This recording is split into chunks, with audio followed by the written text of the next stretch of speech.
What's up, family? What's up, family? What's up, family? I hope you're well. Hope you're blessed. Hope you're safe. Is Deion Sanders the worst coach in college football? Let me say it again. Is Deion Sanders the worst coach in college football? I think it's worth talking about it. Let's chat.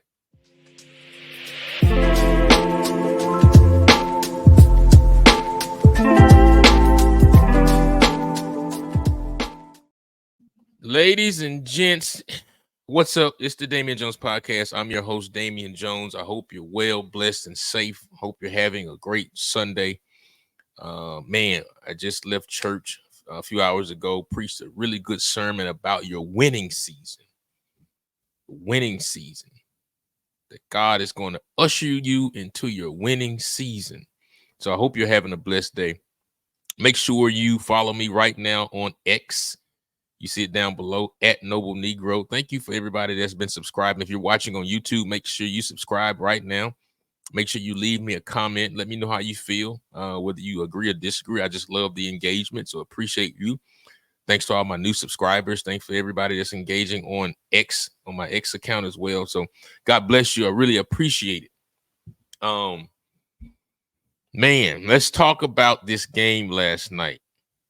You know, I preached about a winning season, and it looks like the Buffaloes will not experience a winning season on the field this year.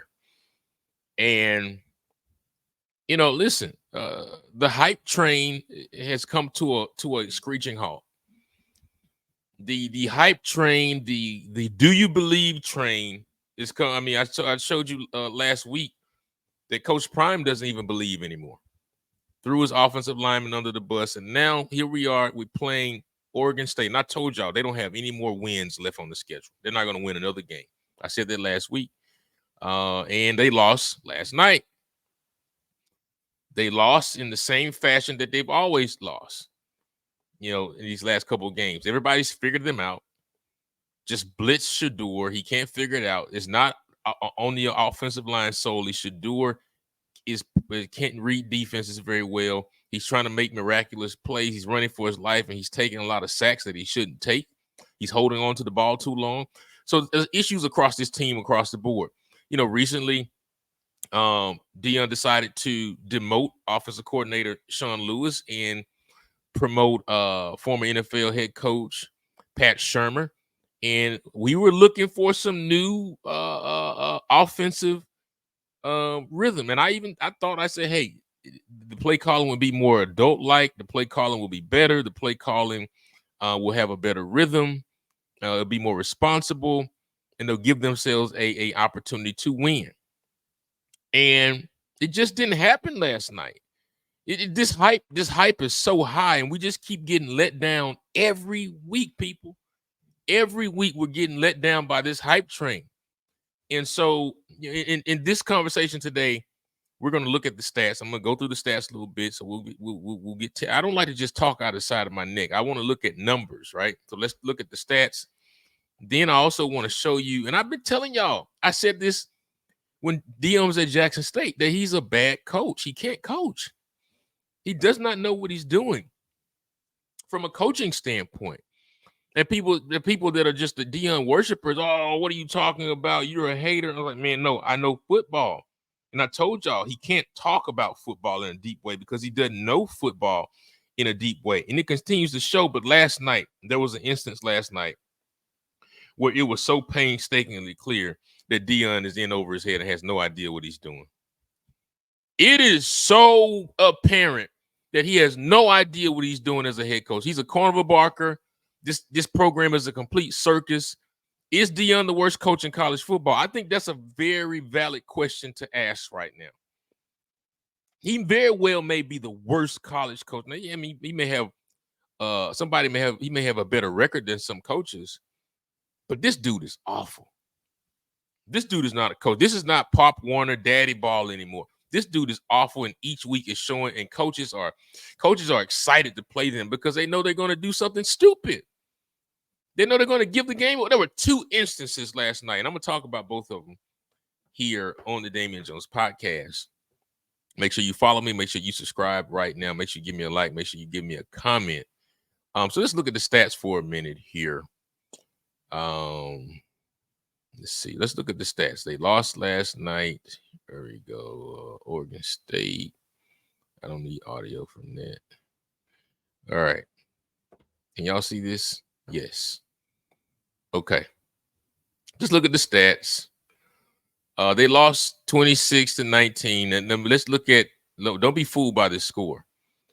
It was 14-3 at halftime, and it was 20-5 at a certain point.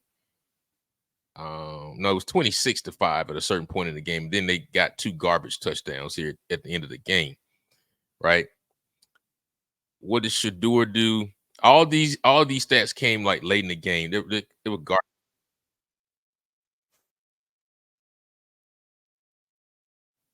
So at halftime, Colorado had like 70 yards total offense, 70 yards. And so all of this came like garbage time. Okay. Look at this. New offensive coordinator, no run game, 19 carries, -7 yards. Ridiculous. Dylan Edwards, man, they are wasting this kid's talent. He's got to transfer. Look at Shador, 7 carries, -37 yards. A lot of this is that he's taking bad sacks and he won't get rid of the ball. Okay. Travis Hunter should not be playing offense, put him on defense. He's taking away opportunities for actual receivers. The defense, though, people, has been stepping up and playing a lot better. A lot better. Shador fumbling the ball twice, losing once. Shiloh has been playing much better. The defense has been playing much better because they created. How many turnovers did the defense create last night? Let's look at team stats. All right, look, this is what you really need to see. At one point in the game, third down efficiency, Colorado was 1 for 10 on third down. I mean, this team is awful. They are awful. Now, they finished 5 for 14. Couldn't run the ball whatsoever. Meanwhile, they gave up almost 200 yards rushing. Oregon State getting 4 yards a pop. Also, look at the penalties here with Colorado. They lead the country in penalties per game, and they're right on average at eight a game. They get 9 a game. They're right at 8, right on average. Look at the time of possession. That quick tempo stuff doesn't work. Look at this. You got to possess the ball to win the ball game. And now they're 1-5 in the conference, a losing record, and they're not going to win another game. I'm just going to be honest with you there, okay? I mean, this team is awful. But let me show you this video. Now, no. Let me tell you so if any of you watched the entire game, point in the game at before halftime. Oh, this is when you know how to coach. Right before halftime. Y'all know this if y'all saw it. Colorado had the ball. They stopped Oregon State, and they had the ball pent back on their own 5-yard line, okay? And it's like a minute left. And essentially what most coaches would do is just, I think the score was at this point the score was 7-3. It was 7-3 with a minute left in the first half. And so it's still a close game, anybody's game. And all Colorado had to do was just run the ball, kneel the ball, whatever, run the clock out, and just get out of the half, go to halftime, regroup, and come out. You're down by 4, and you can come out and try to adjust some things and get back into the game and take the lead. It's a 1-score game, right? Instead, on their own 5, they start throwing the ball, try to do this no huddle tempo thing, and they throw 2 or 3 quick incompletions. The clock doesn't run, and now they got to punt the ball. So they punt the ball back to Oregon State with 50 seconds left. Oregon State takes the punt, runs it back about 30 yards to the 25, right? And then they eventually score a touchdown right before halftime when all Colorado had to do was run the clock out. And so because you have an idiot at the coaching position, head coach and defensive and offensive coordinators that don't know technical football and situational football, then you just gave up a free score. Now, instead of going into halftime 7-3, now it's 14-3, which is now a 2-score game, right? This is what I'm telling you. I think it's arguable that Deion is the worst coach in college football. And the worst thing about it is that he will not acknowledge it. He's so arrogant and he wants to deflect blame on everybody else, right? So that's one instance where he dropped the ball and he just has no idea what he's doing from a coaching standpoint. Here's another situation. Let me show you this instance here at the end of the game. The game is clearly over, people. At this point, the game is clearly over, right? And I'm actually watching the game. I'm like, what is Deion doing? Like, there's like 50 seconds left.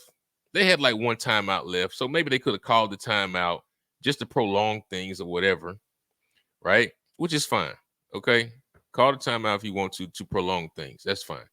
And then just kind of play that game. But they didn't call the timeout. They're just letting the time run down. I'm like, what are they doing? So watch this. Watch this sequence here. Where's my audio? Are they giving me audio on here?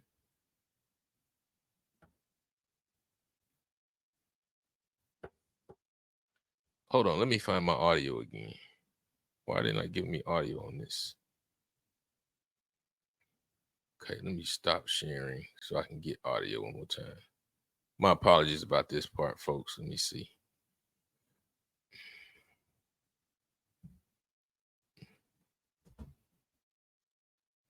I'm not getting. No, I was just getting audio here. Okay, I don't know why it's. Let me try it again.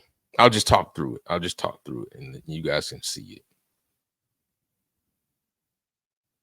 So, all right. So you can just see it. The situation is this. So there's no time left on the clock. You see, so look at this. They got one timeout left. The game is over. Oregon State is now just running the timeout, right? Call a timeout now. He's just sitting there letting the clock run down. Look at this. Game is over. You don't have opportunity. He's finding people to yell at. Look at now. He said, "Let me go pick on this female referee. Why are you touching this lady? Number one. Now, what are you talking about? What is there to talk about? Either you're gonna call a timeout, you're not. So what are you talking about? You don't have a chance to win the game. This is like, look at this dude. What is he doing? What are you talking about? Charles Kelly is up here losing his mind. Oh, these guys are just losing it. But now look, either I think they try to call a timeout or they don't. Look, like, what are they're talking to the referee and they call a timeout with 1 second left. What are you talking about? All the coaches are around looking flabbergasted. This is like the dumbest display of coaching that I've ever seen. Instead of worrying about the mistakes you guys have made, you're talking to the ref about a timeout or 2 seconds. Like, what are we doing? So, like, man, this is just asinine at this point. This is asinine. This program is an absolute circus. It's an absolute joke. I think they play Utah next or somebody. They're going to lose every game. This team's going to finish 4-8. I thought they had a chance to get to a bowl game, but like Deion at this point. Oh, all right. So this is what other part I wanted to show you. So Deion at this point is embarrassing. At this point, he really is. He's embarrassing at this point. But I don't know why my audio won't play, which is super important to what I'm trying to do here. Hold on. So there's another. Let me pull up this video. Does this one play? Okay, so the audio plays on this one. All right, perfect. So let's do this one as well. This one's really important. Again, this shows like the lack of self-awareness for Deion and how he just doesn't get how bad of a coach he is. And nobody around him is going to tell him the truth. And he is really wasting these kids' time. He's really wasting this team that actually has some decent talent, some decent coaches on this team. But just listen to this dude. These press conferences get worse and worse because he's so childish. He doesn't know how to be humble enough to accept loss and say, you know what, I got to get better. We screwed this up. We coached poorly. We've lost 5 of 6. We got to do better. Listen to this. Listen to this clown. Give you in your mind that you felt? What did Pat Shurmur give you in your mind that you felt to make that switch that Sean Lewis couldn't? We're not going to demean Sean Lewis, sir. We're not going to do that. We're not going to take that tone. Sean Nobody's trying to demean. He just asked you a question. He asked you a question. He's a good play caller. We just needed change at the time. We Okay. just needed to try something That's else cool. Okay. at the time. Okay. And that's what we did. And I don't look back on it. I don't second guess myself. You should have, because it's more it didn't work to out it than what you may know. Okay, so let's just trust. Tell us what we need to know. What process? Trust the process. You're losing. What process? We're not going to demean any coach on this staff. You demeaned him by demoting him in the middle of the season. Move like that. You demeaned him. Hey, Coach Brian Howard from the Yes, sir. Camera. With that, notice Tim Brewster didn't have a headset on tonight. Is he the coach that's now an analyst? Well, yes. You got to understand now, you only get so many coaches in college He football. took Tim's So when headset. you make a move like we made. Listen to how tacky this answer is. I don't call it demotion. I think move. Everybody's making the same amount of money. So when you get demoted, that's a hit on your check. So it's a movement that we had to make. He can't explain it. I think we use how many tight ends in the games? So think about that. How tacky is that? It's the proper move. How tacky is that? And you still lose. You got to think about that. And follow up with that tight end position. Notice Caleb Fourier has not been around the last couple of weeks. Is he still with this program?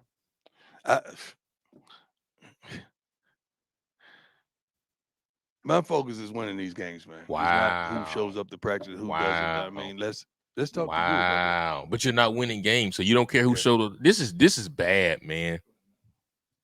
Ask people around. When did you decide to maybe consider making the change? Was it after UCLA, or was it even before that? You were looking into it. I'm not going to disclose all my thoughts, man. I mean, my thoughts are my thoughts. I'm not going. Isn't that what a press conference is? You've been doing that all year. You've been giving your thoughts, and I'm not looking back. Wow. It is what it is, and that's what it's going to be. I make a decision to help this team win. You guys don't know all the intangibles in it. You just but you're not winning. Crib looking in. Like, come on. I got tinted windows, and you can't even see in the house. But you're making conclusions on what I should and should not do. We see enough. We've seen enough. You got tinted windows, so what do we need to see in the house? We've seen the games. We see the stats. We see the results. Like, this dude is I mean, unreal. Like, this is not going to end well, people. This is not going to end well at all. This is bad. This is bad coaching. This is bad accountability. This is arrogance beyond measure. Wow.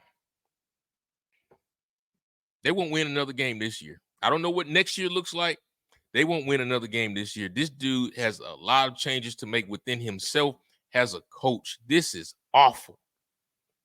This is awful. Tell me what you think down in the comments. Is Deion Sanders the worst coach in college football?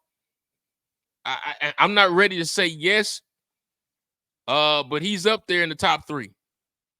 He is up there in the top 3. Like, this is unreal what we are watching. Oh, my God. They're so predictable. So who's the offensive coordinator next week? I mean, Sean Lewis was sitting there looking like a kid. He's ready to go. You demeaned him. You embarrassed him. I mean, coaches are going to fly to the exits out of this program. My God, this is bad. Tell me what you think in the comments. This is the Damien Jones Podcast.